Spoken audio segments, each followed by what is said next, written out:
Hey there, Miss McCormick's Acting Club. Colin Mochrie from Whose Line Is It Anyway here, international comedy icon, and of course, role model to young people everywhere.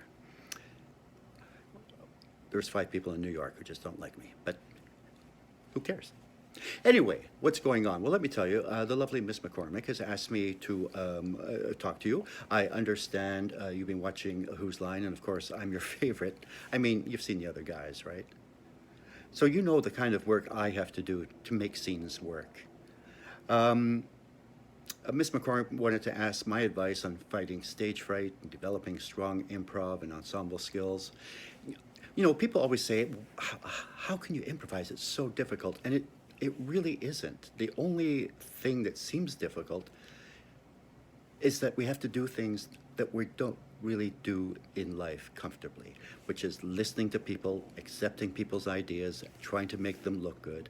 It's really that easy. So, you know, stage fright, I've been very fortunate.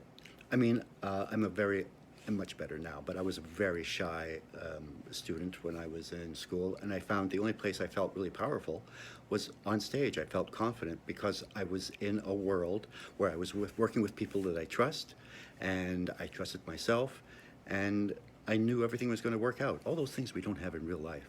So all I can say is try to get outside of your head. I found in my life all the major problems I ever had in improv or my career was all due to me. It was from me not putting myself out there. It was from me stopping myself.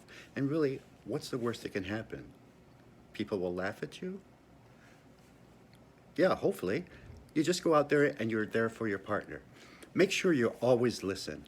It's always a good idea to, I love working with improvisers I've never worked before because it makes me go back to the basics of improv, which is, oh, okay, I really have to listen to them. You know, when I'm working with Ryan or Wayne, I've worked with them so much that I can just sort of, not walk through it, but, you know, I know what they can do. So I feel comfortable with them. With new people, I really have to sort of work at it and find that I have to have immediate trust in them and believe that anything they say is going to be great and I can work with it. And it usually works out that way. A lot of improv is just commitment and believing it's going to work out.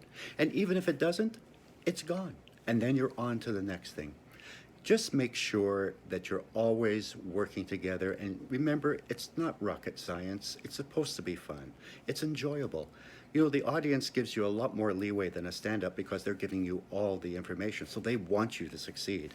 So just try as hard as you can to relax, really just focus on the people you're working with, make sure they have a good time, and listen.